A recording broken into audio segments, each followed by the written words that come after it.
좋은 아침입니다. 12월 23일 목요일 아침입니다. 먼저 사진을 한 2장 보여드릴게요. 어제 사진 얘기를 하면서 사진 삽입하는 거를 깜빡해가지고 사진을 아침에 먼저 보여드리는데, 하나는 그 번제단의 모습이고요. 또 하나는 그 성막 전체에 대한 그런 조감도 같은 건데요. 거기 가만히 보시면 어제 우리가 보았던 번제단에 이렇게 번제물에 불을 붙인 것 같은 그림으로 되어 있잖아요. 번제단의 위치가 거기고, 그 뒤에 성소 앞에 물두멍이 있어서 제사장들이 스스로 손발을 닦으며 정결하게 하는 그런 곳이고, 여기도 번제단의 모습이 있네요. 이렇게 큰 그릴 같은 정사각형의 모습으로 번제단이 놓여 있다는 거, 그리고 그 밑으로 재가 떨어지면 그걸 이제 버리게 된다는 거, 그 그림을 한번 봐두시고 또 어제 거를 기억해 주시면 좋겠습니다.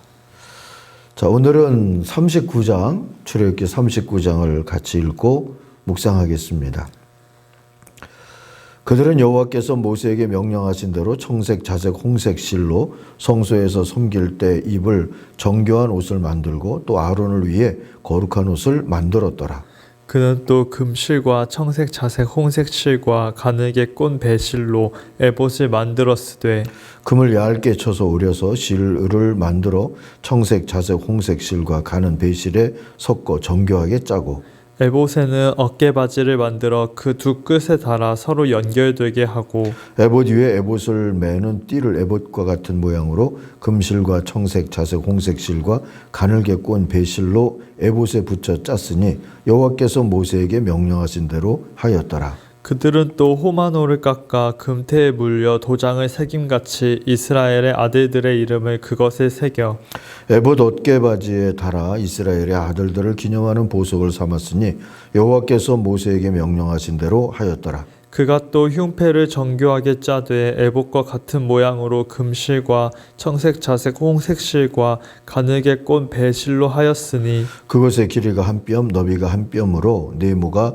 반듯하고 두 겹이며, 그것에 4줄 보석을 물렸으니 곧 홍보석, 황옥, 녹주옥이 첫 줄이요. 둘째 줄은 석류석, 남보석, 홍마노요. 셋째 줄은 호박, 백만호, 자수정이요. 넷째 줄은 녹보석, 호마노, 벽옥이라 다 금태에 물렸으니 이 보석들은 이스라엘의 아들들의 이름 곧 그들의 이름대로 12이라 도장을 새김같이 그 12지파의 각 이름을 새겼으며, 그들이 또 순금으로 노끈처럼 사슬을 따 흉패에 붙이고, 또 금태 둘과 금고리 둘을 만들어 그 두 고리를 흉패 두 끝에 달고 그 따은 두 금 사슬을 흉패 끝 두 고리에 꿰매었으며, 그 따은 두 사슬에 다른 두 끝을 에봇 앞 두 어깨바지의 금태에 메고, 또 금고리 둘을 만들어 흉패 두 끝에 달았으니 곧 그 에봇을 마주한 안쪽 가장자리에 달았으며, 또 금고리 둘을 만들어 에봇 앞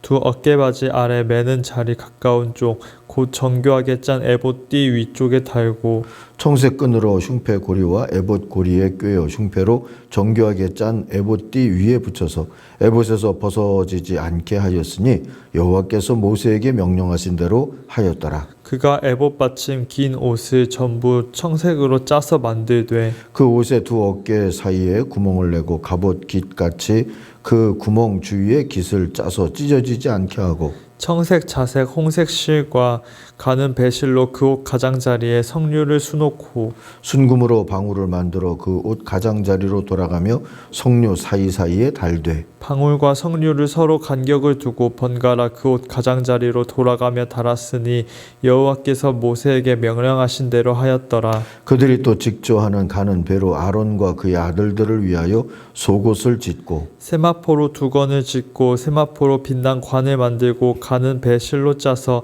세마포 속바지들을 만들고, 가는 배실과 청색, 자색, 홍색 실로 수노와 띠를 만들었으니 여호와께서 모세에게 명령하신 대로 하였더라. 그들이 또 순금으로 거룩한 패를 만들고 도장을 새김같이 그 위에 여호와께 성결이라 새기고 그 패를 청색 끈으로 관 전면에 달았으니 여호와께서 모세에게 명령하신 대로 하였더라. 이스라엘 자손이 이와 같이 성막 곧 회막의 모든 역사를 마치되 여호와께서 모세에게 명령하신 대로 다 행하고 그들이 성막을 모세에게로 가져왔으니 곧 막과 그 모든 기구와 그 갈고리들과 그 널판들과 그 띠들과 그 기둥들과 그 받침들과 붉은 물을 들인 양의 가죽 덮개와 해달의 가죽 덮개와 가리는 휘장과 증거계와 그 채들과 속죄소와 상과 그 모든 기구와 진설병과 순금 등잔대와 그 잔 곧 버려놓은 등잔대와 그 모든 기구와 등류와 금 제단과 관유와 향기로운 향과 장막 휘장문과 놋제단과 그 놋 그물과 그 채들과 그 모든 기구와 물두멍과 그 받침과 뜰의 포장들과 그 기둥들과 그 받침들과 뜰 문의 휘장과 그 줄들과 그 말뚝들과 성막 곧 회막에서 사용할 모든 기구와 성소에서 섬기기 위한 정교한 옷 곧 제사 직분을 행할 때에 입는 제사장 아론의 거룩한 옷과 그의 아들들의 옷이라. 여호와께서 모세에게 명령하신 대로 이스라엘 자손이 모든 역사를 마침해 모세가 그 마친 모든 것을 본즉 여호와께서 명령하신 대로 되었으므로 모세가 그들에게 축복하였더라. 아멘. 아멘. 오늘 묵상의 제목을 하늘 바람이 춤추게 하라 라는 말로 정했습니다. 1절을 요절로 삼습니다. 청색실, 자주색실, 홍색실로 성소에서 예배 드릴 때 입는 옷을 정교하게 짜서 만들었다. 그들은 이렇게 주님께서 모세에게 명하신 대로 아론이 입을 거룩한 옷을 만들었다. 자, 오늘은 제사장이 옷 찢는 이야기하고 그 다음에 다 준비된 성막에 준비된 것들을 쭉 다시 한번 나열하고 그것이 여호와께서 모세에게 말씀하신 대로 다 되었다 하는 그 내용으로 되어 있습니다. 제가 응원하는 프로야구 구단 홍보 영상을 한번 들여다봤는데요. 팀의 매니저가 주인공으로 등장하는 영상이 있었어요. 두 가지 업무 자세가 인상적으로 보였습니다. 하나는 매일 출근해서 모든 구성원들에게 한마디씩이라도 말을 붙인다는 겁니다. 그래야 선수들이나 또는 직원들의 상태를 알기 때문에 그런다는 거예요. 선수들, 코칭 스태프, 프런트들 다 합치면 70여 명은 좋게 된다는데 대단한 열정이라고 느꼈습니다. 또 다른 하나는 선수나 코치들과 친밀하게 지내되 시즌 중에는 절대로 술자리를 함께 하지 않는다는 겁니다.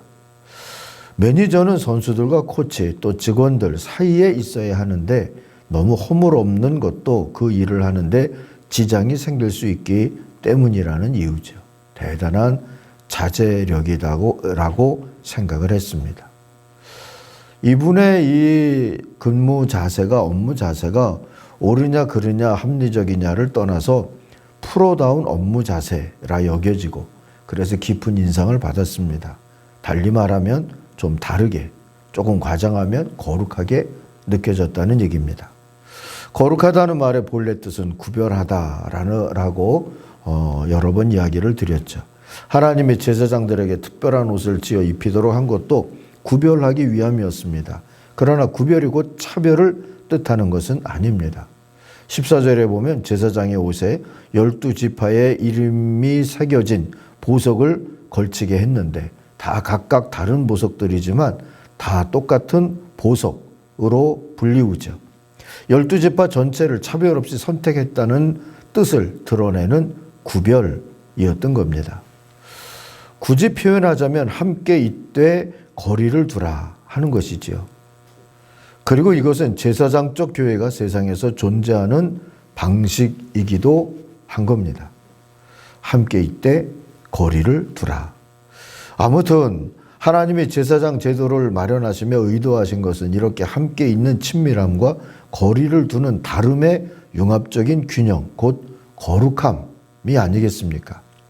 갈릴 지브란의 예언자에 이런 글이 나옵니다. 함께 있되 거리를 두라. 그래서 하늘 바람이 그대들 사이에서 춤추게 하라.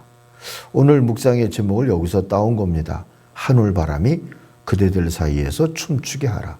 서로 사랑하라. 그러나 그 사랑으로 구속하지는 말라. 함께 서 있으라. 그러나 너무 가까이 서 있지는 말라. 사원의 기둥들도 서로 떨어져 있고 참나무와 삼나무도 서로의 그늘 속에서는 자랄 수 없느니 하는 글이에요. 함께 있되 거리를 두라는 뜻은 주님이 만드신 공동체들에서 그게 교회든 가정이든 말이죠. 언제든 필요해지는 요소입니다. 적당한 거리가 유지되지 않는 함께 있음이 불편한 문제를 일으키는 경우가 왕왕 있기 때문이죠. 그로 인해서 공동체 전체가 술렁이기도 하고 말입니다. 우리들의 삶 사이사이에 있는 또 관계 사이사이에 있는 여백을 존중하며 살 필요가 있습니다. 언제든 성령의 바람은 불어야 하니까 말입니다. 그러기 위해서 거룩함의 방향성이 중요합니다. 제사장의 매력과 권위도 거룩한 예복이나 장식 자체에서 찾기보다 그 구별함의 방향에서 찾는 게 맞습니다. 제사장의 구별, 곧 거룩함이 공동체로부터의 구별에 치우칠 때 구별이 자주 차별과 위선의 빌미가 되곤 하죠. 공동체로부터의 구별이 아니라 여호와를 향한 구별, 그게 강조돼야 합니다. 여호와를 향한 구별이 강조될 때만 그 구별은 제사장다움과 아름다움의 원천이 될 수가 있습니다.